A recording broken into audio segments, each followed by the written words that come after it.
Welcome, fellow bookworms, to Tipper's Den. My name is Whitney, and today we have our January wrap-up.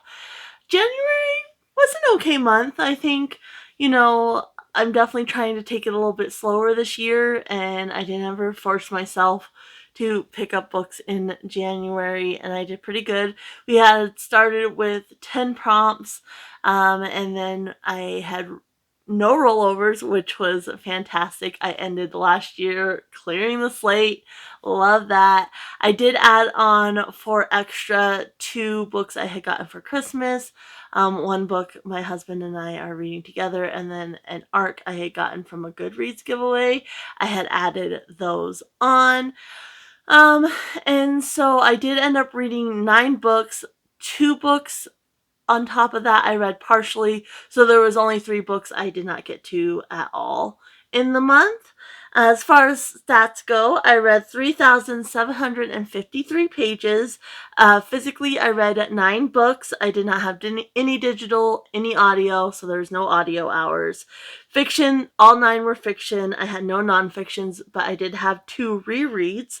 My top moods were adventurous, dark, and then mysterious, funny, and emotional, tied for 3rd place. Genres, again, genres overlap.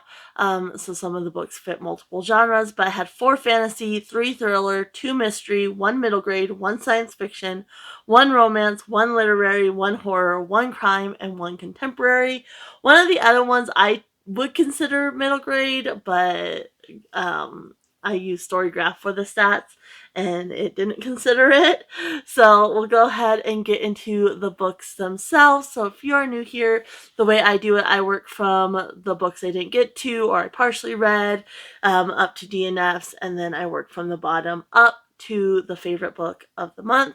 And then they also do a top 3, which doesn't necessarily correspond with star ratings, but whatever had like maybe a bigger impact or really stood out and really stuck in my mind are part of the top 3. Like what books really just stood out from the month, not necessarily star rating for enjoyment. So let's go ahead and start with the books. These 2 I did not get to are the 2 books I got for Christmas. I got some others, but these were the 2 I was going to read for that. The first one is the Hopi Survival Kit by Thomas E. Males. I got this from my mother-in-law. And so I wanted to get read. She gave me 2 of these books. And so I wanted to start with this one and read it. I had kind of skipped through it when I got them. And so I definitely am interested in reading them. There's pictures in here, which is cool. And it shouldn't be a terrible read. So I will be rolling this one over. But I just didn't get to it in January. So there is that one. The other one I got from my brother-in-law and his fiance was Lightlark by Aster. They gave me this one and the second book in this series. And again, just kind of ran out of time and didn't get to it. But I am very interested in this series. This one kind of had gotten big, this last year on BookTube. A lot of people were reading this and talking about it. So I do have this one and the second one. So I would like to read it and then, do the whole series this year. But January, I just ran out of time. They weren't as high priority since they weren't officially on the TBR. Then we have, this one was kind of a big fail because not only was it for my genre-a-thon, I also was able to put it for my game, where did I put it? Okay.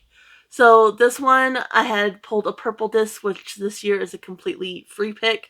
And so I put my genre-a-thon pick because I am also doing that. In the past couple of years, I haven't put my genre-a-thon picks. They were just kind of an extra book on top of my game. But this year, I'm allowing myself, if they work for a prompt, to put them in. And that's West of Eden by Harry Harrison. I just wasn't in the mood. It is kind of a dense book.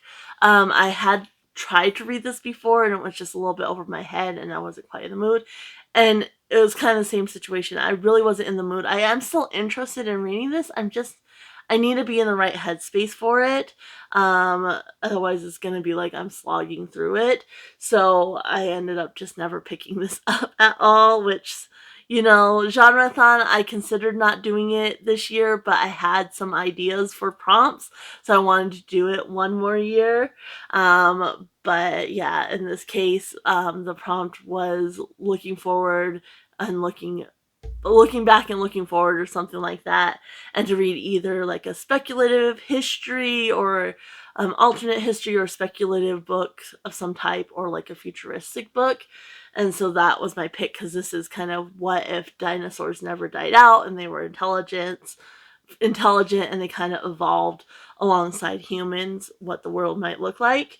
And yeah, just wasn't in the right headspace for this. So this is going to go back on my shelves, because like I said, I am still interested in reading it. I just needed to be in the right headspace in January. I was not. I read a lot of books in December for 24 Days of Bookmas, and I just wasn't feeling it. So I did not get to that one. And then we have an extra book that was the partial read, and that's The Mirror by Nora Roberts. This is the second book in the Lost Bride trilogy. And my husband and I are reading Nora Roberts together when her new books come out. And so we made it a little under halfway. So just like 202 pages. So we will be continuing this month. And yeah, it's just we kind of read it, and then I was working on other things and we were doing other things. And so towards the end of the month, we didn't make much progress on it, but we will definitely be finishing that up, and so that will be rolling over. Then we did have one DNF, which for my purposes DNFs are 1-star reviews or 1 stars. I don't do that on Goodreads or Storygraph though. I did do where I put my thoughts on this book in Goodreads, so I was putting books on a shelf that I labeled DNF, but I did read about a third of this, and yeah, just wasn't feeling it. And so I did want to share my thoughts though, so I did put that on Goodreads, but I didn't star rate it at all. And then Storygraph is really nice because it has the option when you DNF a book, you can put DNF and your reasons why and what part you DNF'd at and everything like that. And that book is H is for Hawk by Helen MacDonald. This was for my character pull, which I pulled out, which is a memoir, biography, or any type of nonfiction. And this is kind of a little bit memoir, a little bit about hawks and such, but I made it 84 pages. And it was just such a slog. I was forcing myself through the pages and just really, really struggling. And so I had given it one last shot, and I read 14 pages that day, and it took me hours to read those 14 pages. And I was like, I just can't. I can't do it. And it's a shame because I was really interested in this book. Like, I was highly anticipating enjoying this book because I like anything that deals with nature and animals and such. And it deals a lot with grief as well. And I was like, ooh, I'm excited for that aspect as well. I typically enjoy those types of book where you see somebody processing grief. The problem with this book is it really lacked focus and it really lacked cohesion. The author jumps from thought to thought, and she kind of goes back remembering her dad a little bit. She loses her dad, and so she's processing grief, and then she gets this hawk, and so she's learning how to train this hawk and everything. But it would jump back around and just from thought to thought, and the bulk of what I read was about, what is it, TH? What is his name? White, TH White, I want to say, who wrote Goshawk.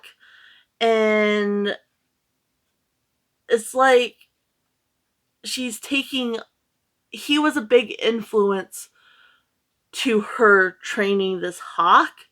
I'm trying to find the name. White. Yeah, White. And he was a big influence to her, being interested in hawks ghosts and training hawks and such. And I get he was a big influence, but it's really she's taking so many snippets from his books and his life and telling you about this guy, and it's like, I don't care about him. Like, I get he influenced you, but the snippets she was inserting in here from his book and whatnot, she really didn't connect back. It was like you were reading a biography on this author, and I'm like, I don't care about him. And if that was what the book was about, fine, but it's supposed to be about your grief and you training this hawk. And if you had in certain snippets, like, okay, like, I remember reading this and I tried to apply it to my own hawk or whatever, that would have been fine. But she's like info dumping on this guy, and I'm like, I don't care. And she's not connecting it to her training, or she just jumps back, to a memory of her father and then jumps to her hawk, but she's not connecting those little snippets to her training. Like, you understand that, okay, this guy was a huge influence for her, but it wasn't cohesive at all, and it really lacked focus, and that jumping around, like, I couldn't do it. Like, I couldn't do it. I was not feeling it. So yeah, I ended up DNFing it at 84 pages, and I will be unhauling this, unfortunately, which, like I said, I had high hopes for this one. I thought I would really enjoy it. But the writing was rough. So that was my 1 star. Then I also did have a 1 2-star. And for that's the arc I had gotten from a Goodreads giveaway, and that's Gothictown by Emily Carpenter. It goes on sale March 25th. And this one, again, it was the writing. I really like the premise of this, and I like some of the vibes of it. But there was a lot with the writing that just kind of detracted from the story and made me really dislike, like, the main character and such. So the premise of this one is you have our main character. I don't remember what her name is, but anyway, we have our main character, and it's after the pandemic. So they're in New York, and our main character used to have a restaurant, but when the pandemic hit, she ended up having to close down. And so there's a small town, I think in Georgia, and they are offering homes for $100. And then if you open a business in the town, they will give you a grant, essentially, like 30,000, I think, is what they give her. And so she's like, this is great. Like, we can move down there, start fresh. And this is such a great opportunity. And her husband's a little hesitant. He's a psychiatrist, I think. And so he's a little hesitant, but in the end he agrees, and they have a daughter. So they end up moving to this town, and she doesn't want any of the towns or the houses that are in town, and she sees this house and she's like, I want that house. And so they're kind of reluctant, but they end up like, okay, you can have this house. And so they end up with this house, but it's like the town's too perfect, and there's something more sinister going on with the town, and it goes back and forth between present day and the past with the town's founders and this event that happened during the war and such. And so it's kind of going back and forth, and you're getting that past viewpoint throughout, like with the town founders throughout different decades and such. And the different, like, first it was a mining town, and then it was like a logging town, and then just the different things they did to kind of survive. And so I really like those dual viewpoints. I like that history that you got. And so it's she's starting her restaurant. They're in this town, but there's something weird with the house. And so she's kind of trying to discover, like, what's up with this house and everything, and some of the townsfolk. But there's adultery in this book, which I did not like. And I get a lot of people don't like reading adultery in books. If it makes sense for the story, whatever. In this case, it really detracted from the story, and it made the character, like, her reasonings for the adultery and which adultery is never okay, but just kind of like her mindset. Like, she's not even remorseful, and then she starts projecting onto her husband and thinks he's cheating on her, and it just was like, it made the character so dislikable. She has this daughter and she's so worried about her daughter's safety, but she keeps doing things that are putting her daughter in unsafe situations, and it doesn't really make sense. And then at one point, there's a drinking and driving. And again, I know that happens. And so if it makes sense for the story, but the way the drinking and driving was written, it was so cavalier. Like, this wasn't a big deal. If it had been written and people were like, like, you shouldn't be doing this or whatever. But like, she runs into like 3 different townspeople and they're just kind of like, yeah, whatever. And so, like, just the way it was written and so cavalier, again, it just made the character really unlikable, and not in a way that made sense because her choices didn't make sense. And so I really, really dislike that. The adultery aspect really detracted from the story. And then the ending, it was just kind of like, what? Like, so I didn't really enjoy the ending either. And there's kind of this supernatural paranormal element, and I wish the author had leaned more into that, and kind of the explanation at the end takes away from that. Like, I wish she had leaned more into that for like the explanation of things instead of the other reason why the things were happening. I really, really wish she had leaned more into that supernatural element, but like, the character wasn't likable and the adultery just really, really took away from the story. But it did have some moments where it was very vibey. And I like I said, that historical aspect as well. So yeah, just like I said, wasn't quite for me. But I did enjoy moments of the book. So there's that one. Then we had 4 3 stars, which most of the books were 3 stars for me. And lower on that list was, this one was for a game prompt, which was Merida, and it was Bear Vibes. And so for this one, I chose Time and Again by Nora Roberts. So this has 2 books. It has Time Was and Times Change, which is a duology.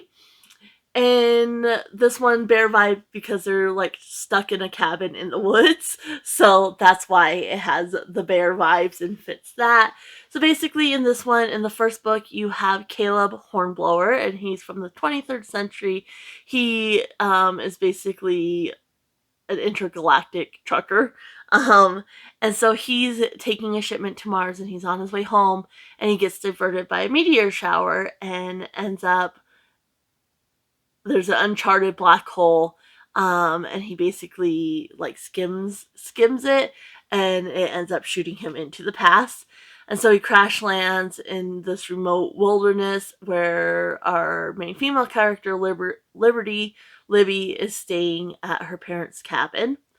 And so he's trying to fix his ship and figure out how to get home because it was a complete accident. Even in his time, the 23rd century, they haven't figured out time travel. So he's trying to, recreate the crash and figure out a way to get home. But he ends up falling in love with Liberty. And then in Times Change, his brother comes back. His brother's very intelligent, and his brother ends up coming back to the past to try to get Caleb to come back home with him. And then they're not there, and so he ends up meeting Sunny, who is Liberty's sister, who is staying at the cabin at this time. And then, of course, they end up falling in love. This one was a reread for me, but I hadn't read it. Like, this is one I read probably late teens, early 20s. And I haven't read it for a long time, reread it. But I remember really, really enjoying it. And Nora Roberts obviously is my favorite author. I have every one of her books. And it just rereading it, like, these men are toxic. Caleb was definitely way worse than Jacob, for sure. But Caleb, and it didn't really fit the character she created. It would have made more sense for Jacob to be more like this based on the character she created. But Caleb, like, he's kissing her, and like, there's difference between how men and women interact in the 23rd century, but not that much. And so he's like kissing her, and she's like, no, because Liberty has never been with a man. She's very, shy and reserved. And she's like, no, like, and she's nervous, and he, like, lack of consent. There was definitely a lack of consent. And then he's using intimacy as a punishment when he gets angry at her, and he's insanely jealous because he's planning on going back to the future, and he's insanely jealous of her future men she's going to date. Like, and he's using intimacy as a punishment because he's angry and jealous and over something she has no control over. Like, she doesn't know what's going to happen in the future. Like, but he's mad at her because of it, and then he's mad because she's trying to make it easier on him to leave, and he doesn't like that, so he's using, like, kisses and intimacy as a punishment, and he almost rapes her, and I'm like, no. Yet you love this guy. Like, no. And again, it just didn't really fit the picture, like, the character that she created. Like, it would have fit better, like, that kind of personality and that being kind of forceful and using anger and such would have fit Jacob more based on their personalities, because he has more of a temper and such. But Jacob was a lot better. Still kind of a lack of consent as far as, like, kisses and such. But at one point but at one point, he's like, I wish I didn't have morals, so I could see what it's like to be with her or whatever. But he, at least, like, you could get behind their relationship a little bit better. Yes, still toxic, but not near as much as Caleb. And so, yeah, very, like, lack of consent in here. And it was written, I think, originally in 89, I want to say, these books. Or in the late 80s. Yeah, 89 and then 90 for the second one. And so, like, but even for that time, that lack of consent, like, no, like, that's not romantic. Don't romanticize that. And so, yeah, it's still Nora Roberts, still super easy to read, to get into. I like the premise of it, but definitely problematic. So, not one of her better works. And like I said, I hadn't read it since I was, like, in my early 20s or whatever, and I never noticed that. I never picked up on that when I read it. Because I'm pretty sure I've read it a couple times when I was younger, but yeah, big problem. Then we have our next one, which for this one, it was Spirit, and that song or music inspired. And I know this isn't Disney, which most of my stuff is Disney, but I love Spirit, and I love the soundtrack for Spirit. It is one of my favorite soundtracks. Get off of my back. Like, it's just such a good soundtrack. So this was song or music inspired, and I had landed on a blue one, so it needed to be sci-fi if I could. And I actually did have a sci-fi that fit this prompt, and that's Crystal Singer by Anne McCaffrey. I did not count this in my rereads. I thought I might have read it at some point, but when I was reading, nothing was familiar or anything like that, so I don't think that I did actually read this one. But this one, you have Chandra, and she has been training for, like, most of her life, the last 10 years, to be, like, like a theater singer, and she gets told that she takes her exams, and then she's told that she has, like, this burr in her voice or something like that, and so she's never gonna be, like, a primary singer. Like, she would be fine in, like, background or whatever, but she's always wanted to be, like, the best singer and be a lead and everything like that. And so she ends up like, nope, I'm out. And so she ends up going off, and she meets this crystal singer, and then something happens to him, and so she ends up escorting him back to this planet that it's very kind of hard to get onto. Like, they restrict that, but crystal singers, if you have perfect pitch, you can become a crystal singer, but you have to go take these tests, and then once you take their tests, then they'll bring you to this planet. But once you're on the planet, like, that's it. Like, you're on that planet. And the only ones who are allowed to leave are the crystal singers. So if they make it through training, they'll become crystal singers. Otherwise, they're on this planet, but they're like support people. Um, and so she ends up becoming a crystal singer, but it's very, very dangerous to be a crystal singer. Like the planet is very volatile, and like there's like this fungus, which is why some people don't become crystal singers, because like I don't know, they don't the when the it's like a symbiont, and when it integrates with them, like some people go deaf or other things happen. And so but she ends up becoming a crystal singer, and she has an affinity for the black crystals, which are very, very, very rare. So it's all about her and her group, her class. And I really enjoyed that aspect. And then they end up going out and starting to get crystals and such. And then she ends up having to do something else, and that's kind of where it ends. And I enjoyed it overall.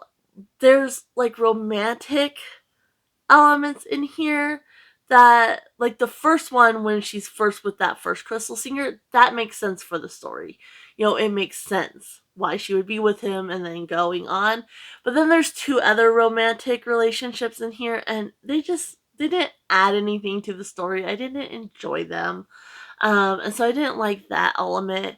And then also, like, this is supposed to be highly dangerous and such.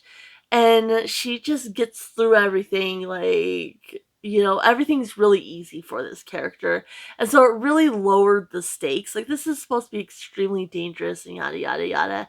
And you're extremely lowering the stakes. And then the ending, like, again, it just was like, okay, great. Like, she did this thing. Woohoo. Because, everything was super easy for this character.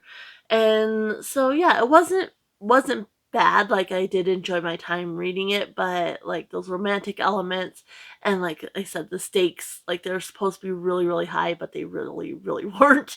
That was kind of the and then the some of the sci-fi elements, and like with the crystals and the music and the sci-fi was a little bit over my head as well, so that's why it got a 3-star from me.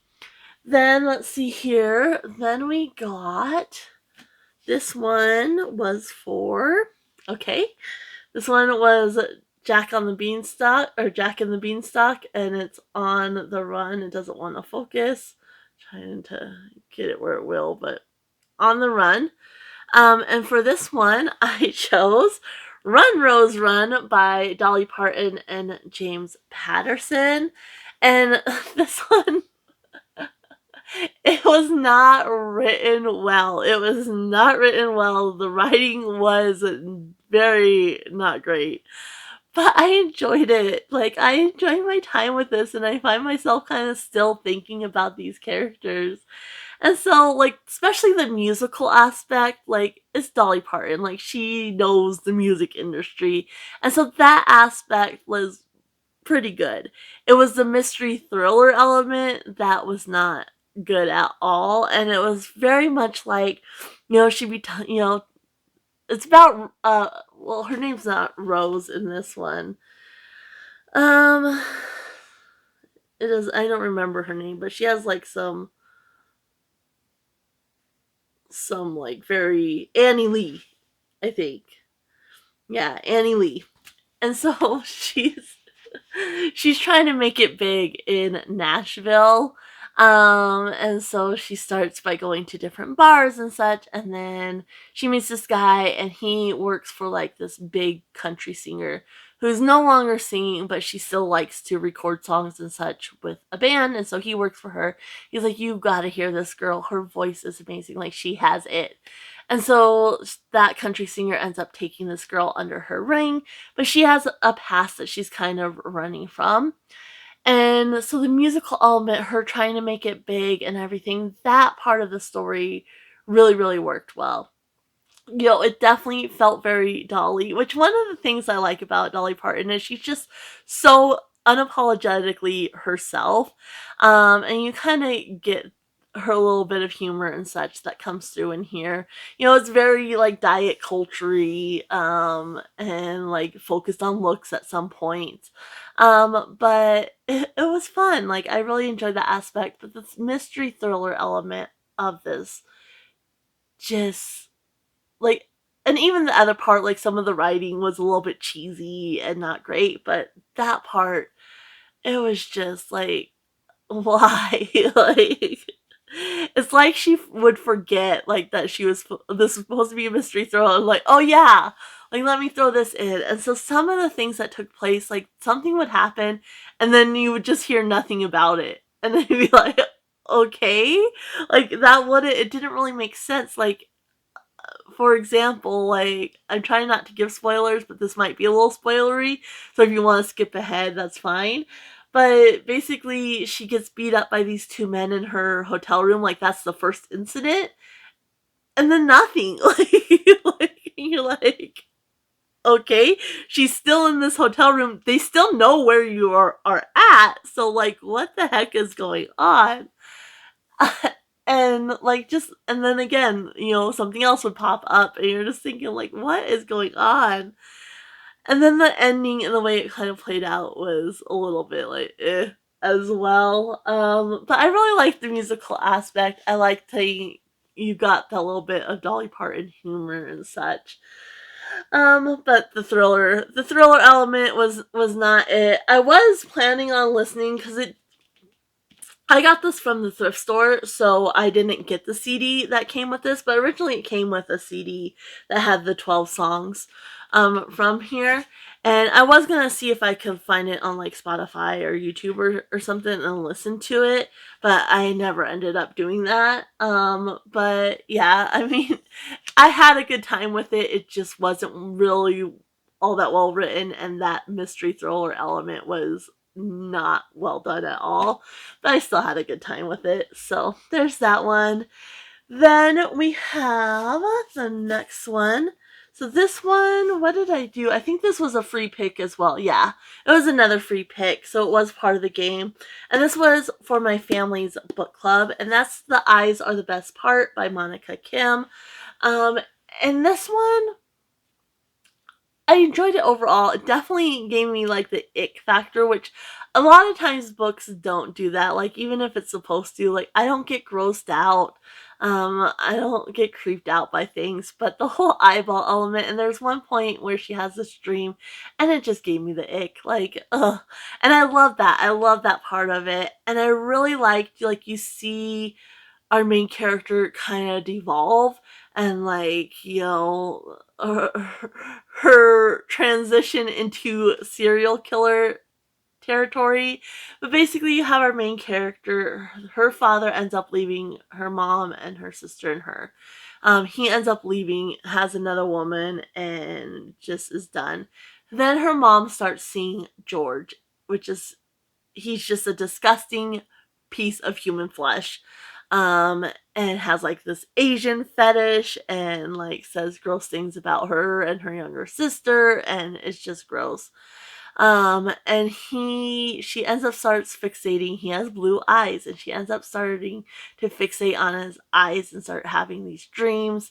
And then it turns into her actually doing things to other people with blue eyes, other men with blue eyes, and it just kind of you see her devolution. And well, obviously, my family and I talked about this book together, and I actually liked the beginning. I liked how slow it was, and how you saw the process of her just kind of being a normal girl into serial killer. I did not like the ending though, which the ending was like my mom and my nieces and such, their favorite part. I did not like the ending. She uses something that I did not like. Why even add that? I did not like it. But I like the beginning. I like that devolution, like how she devolves down and like the delusions and everything. I really, really enjoyed that aspect. Um, she includes like there's Alexis, and I didn't really see the point of that character. She never really fully develops that. She plays a part in certain things, but I really don't see the point of that. I didn't enjoy the end, and I wanted more of that kind of, ick factor and more of her actually doing things. And you get a glimpse into past events throughout her life, and I wish the author had leaned more into that as well. And you see, like, okay, like, it's not just a recent development, like, she had these moments in the past too, where her morals, were a little bit gray, or she did things that weren't appropriate. And that as well, there was one thing with like a past friend group that again felt a little bit pointless. Like if she had leaned more into, these events from her past, like maybe it would have worked a little bit better. So there was just some things that I didn't think needed to be added. The beginning is kind of slow paced, and then the ending is very, very rushed. The kind of the way the ending played out, and like how realistic it was, like it didn't really feel realistic to me that it would have played out that way. And again, I think if it had been more fully developed, it would have worked better. But I did have a good time with this, and I would be interested in picking up more from this author. I think this might be a debut, yeah. And so, I would be interested in seeing what else this author does for sure. I did mark one part though that really kind of stuck out. And it says, and she's kind of talking about George. Um, let's see. To deal with a man like that, a man like George, you have to pull the rug out from under him. Not all at once, of course. A small tug here, another one there. You don't back down when he tries to wield his power. Instead, you trip him up by slipping him little lies. Correct him whenever you can. Confuse him. Make him feel foolish. Men like him hate being wrong, hate being embarrassed, hate not being in control. Men like him don't know what to do when that happens, and they resort to childish displays of anger, temper tantrums, sulking. In spite of this, he won't be able to do a single thing about it, because in the end he's the one who is weak. The only power he has is the power you're willing to give him, and you've given him nothing, not a scrap. And I really like that, because I think we all know a man kind of like that. And so I really, like, that really stuck out to me. And I liked kind of the way she messes with George throughout the book. Like, that was really, really fun as well. So a 3-star. I considered giving it a 4-star, but it was more of a 3-star read for me for sure. And then I only had one 4-star, and that is it was for a bookworm, and this was a book based on Last Thing Watched, which at the time when I pulled that, the last thing I had watched was Christie versus Kitchen, and I'll link that down below. And she had tested out celebrity restaurants in Vegas, so I was like, cooking element, like something to do with cooking. I did land on a fantasy space, I believe, and so I ended up picking A Wizard's Guide to Defensive Baking by T. Kingfisher. I've only read one other T. Kingfisher book, and that was The Hollow Places. And so this has been on my list. Like, I wanted to try more by this author, and this is one of the ones on the list. It's very, very different from The Hollow Places, and this is the one that it wasn't marked as middle grade, but I would consider it more middle grade, like late middle grade to early YA is where I would classify this book, because your main character is 14 years old. And I really, really enjoyed this. The only reason it didn't get 5 stars was there was definitely moments that were a bit cheesy, and a bit over the top and such. And so I enjoyed it, but I didn't fully love it. And so that's why I got 4 instead of 5 stars. But I had a fantastic time with this. Like, I really enjoyed it. So basically you have Mona, and in this world you have magickers, which are people that have magic, but their magic is not like a broad magic. They each have like an affinity for something. And so in her case, her affinity is for bread. And so she's able, to like use her magic to make sure like things don't burn, or like if she overworks dough, she can convince it like, hey, you don't want to be overworked. You want to be light and fluffy. The gingerbread men, she can kind of bring them to life. And so in this world, each city kind of has a ruler. Like, there's no broad, overreaching ruler, and it's not necessarily queen or anything like that. Like, in her city, it's a duchess that rules. And some cities don't like magicers. Like, some cities, force them out, or they force them to live in a specific location. Her city has always been really open to magicers and really supportive of them. And so she ends up coming to the bakery. Her aunt owns the bakery and runs it, and so she works there. And so she comes to the bakery one morning, opens it up, and there's a girl who is deceased on the floor. And so she ends up going to get her aunt, and then she ends up getting framed for this murder. And so she kind of ends up on the run. But there's something more going on. Like, there's somebody targeting the magic people of the town. And so she's having to figure out, like, one, like, try to clear her name. Like, why are these people after her? Like, what did she do? And two, like, stop whatever's going on with the oppression of the magic people. And it's a lot of fun, and there's something more sinister. And so, she ends up, there's this street kid who is the sister of the girl that was deceased, and he ends up really, really helping her. And I really liked, like, these kids are smart, especially, like, Mona doesn't necessarily have, like, the street smarts, but she's smart in her own right, but a little naive as well. But Spindle, who's the street kid, he is smart. Like, and like, he's lived on the streets. He's gonna be a little bit more mature and such, but he's still a kid. And I really liked, like, I thought the author did a really great job of, they're smart enough so you can see them tackling this problem, but they're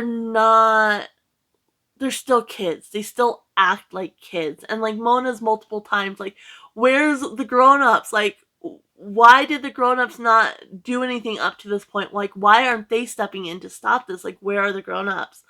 And I really, really enjoyed that. I really liked, she has Bob, I think is his name, the sourdough starter, as kind of a familiar, but she also has this gingerbread man that she's brought to life, and he kind of acts as a familiar as well. You have Molly, and she's able to bring, like, dead horses to life. Like, that's her affinity. And it's really fun, and they kind of go on this adventure, and then they kind of have to save the city as well. And I had a great time with it. I thought it was really enjoyable, but it did get a little cheesy and a little over the top at moments. So there's that one. Then we had 3 5-star reads. And so the first one there, we got Peter Pan, and it was a coming of age story. And so for this one, I chose Harry Potter and the Half-Blood Prince by J.K. Rowling. I was rereading these last year. The last 2 I didn't get finished up. And so I need to read this, and it's perfect for the coming of age prompt. So I got this one on there. And so basically, if you live under a rock, Harry Potter, he's a boy wizard who lived. There was a dark wizard who tried to kill him, and he ended up living. And so the Harry Potter books are his time at Hogwarts, learning about being a wizard and everything like that. And then also the underlying plot of this dark wizard. And so in this one, Harry is in his 6th year of school, 6. So year 6, and he is learning more about this Voldemort's background and what it might take to stop him. And so, yeah, this one, so the other ones were very, very nostalgic for me. This one and the last one, because when the books, I would every time a new one would come out, I would reread the previous ones, and so the first ones I reread a lot. The last couple I have not reread so much, so the nostalgia factor wasn't as high in this one as in the others. But I think now that we're really progressing in the plot, we're getting. I think the plot is a lot better in these ones. And there's a big event that happens, which, if you know, I like that the stakes are a little bit higher now. I like that our characters are getting older. It's, again, more believable now that they're older, that they're taking on certain things and whatnot. And so I really just enjoyed this one for what it is overall, not necessarily with that nostalgic factor. And I will be finishing up with the last one in March, so I'm excited about that as well. But yeah, I these books, like the story, like again the nostalgia factor, even though this one doesn't necessarily have it as strongly, we watch the movies basically every year, so I'm very familiar with this Harry Potter in general, and just I loved my time rereading that one. So there is my first 5-star.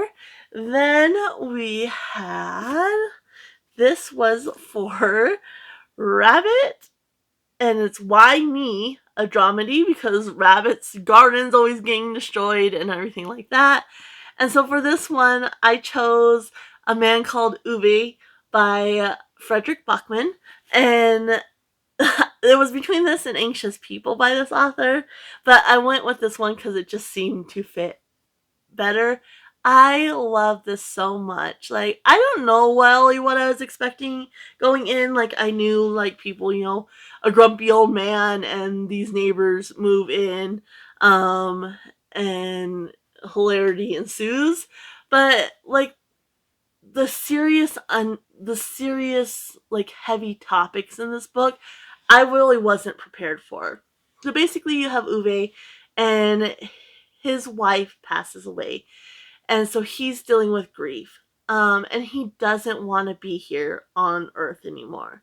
So it's not funny. It's not funny, but the author uses humor, and so it really lightens it up, and it is kind of funny because all Uwe wants to do is pass away and be with his wife, but his neighbors and these people keep interfering. So every time he tries something, it ends up failing for whatever reason, and he's like, "Well, I'll just try again tomorrow." It's not funny, but the way the humor is, like, it really lightens it up, and it does make you laugh. And you're just like poor Uwe, like, just let him do his thing already. But you have his pregnant neighbor and her husband, and then their 2 daughters. And then you have another neighbor that they kind of had a falling out. They used to be really close friends, him and his wife, with this neighbor and his wife, but him and Uwe had a falling out. And then there's a couple other neighbors in the neighborhood. So you really have the story about community. And I really enjoyed, like, you see, it has a dual timeline. So you go back to when Uwe was a young man. And I really, really enjoyed that aspect because you kind of see the kind of personality traits and such, and why Uwe is how he is. And yeah, he ends up, it's a story about community, it's a story about grief and loss, and kind of finding meaning in life when you don't have, like, when your whole world is no longer there, like, finding that meaning in life again. And there is a cat, which I really enjoyed the cat as well. And yeah, it was a really, really good book. I thought it was really, really well done. And that was my first Fredrik Backman, so I am really, really looking forward to reading more. I don't know how many times I can say really. But I have Anxious People, and then Britt Marie was here, and my grandmother asked me to tell you she's sorry. That's a mouthful. Those are the 3 I have that I would like to read as well. And I'm really, really interested in Beartown too. So again, with the reallys, that's the word for Fredrik Backman, apparently. But yeah, had a great time with that one. And then the last book, which was obviously the top read of the month. Though this I had gotten a bookworm, and it was Read Once, Need More. And so I had actually read 3 books by this author, but it was one series.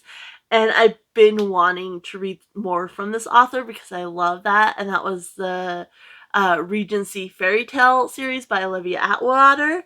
So I read The Witchwood Not by Olivia Atwater, which is the Victorian fairy tale series. Unfortunately, this is the only book in the series, and there's nothing projected. Like, I tried to look it up. There's nothing on Goodreads, and nothing when I Googled it. And so I hope we're having another book come, but I honestly don't know. And this one, so I thought it was a completely different series, in Victorian times instead of Regency times, but it really ties back into the Regency fairy tale series by this author. So I would strongly recommend reading those books. I mean, you can read this on its own, but I would recommend reading the other books before jumping into this one. But this one, I just love the cozy fantasy vibes and the way that this author writes them. And so basically, this one you have Winnie or Winifred, and she gets called in to be a governess to this young lord of this Witchwood manor. But his grandma's the one who pulls her in, and he's basically in danger, and this house, there's something sinister going on with it. And so she's not actually a governess, she's pulled in for other reasons. And then you have his father as well. Um, and she basically, the young lord ends up getting taken, and so she has to recruit the help of the butler of the house, who's Mr. Quincy, who's actually a fae as well. And so there's this duality with the house. Like, there's, when they fall asleep, they actually end up into this alternate version of the house, and it's just really, really good. Like, I love the vibes. I like that duality of the house and the way the house played a role. I really liked Mr. Quincy and Winnie together. I thought that was a lot of fun. And I really like Winnie with the boy as well. Like, she doesn't like children, and he's kind of a brat, and so I really liked how they played off each other as well, and kind of her growing to care for the boy, in a sense. And so, yeah, I had a fantastic time with this. Like, I really like these cozy fantasies and the way the author writes them. So I really, really am hoping that we get we get more. I want more. I would say, like, even though it's cozy, definitely check the trigger warnings.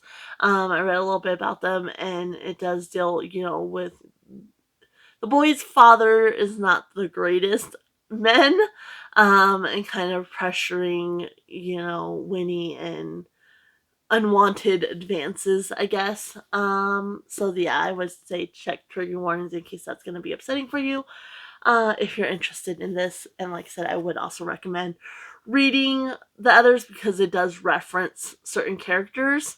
And so if you haven't read those, you wouldn't know, and it wouldn't really matter. But I liked that I had read those, and so I had that reference in mind. So that was the last 5-star and the last book.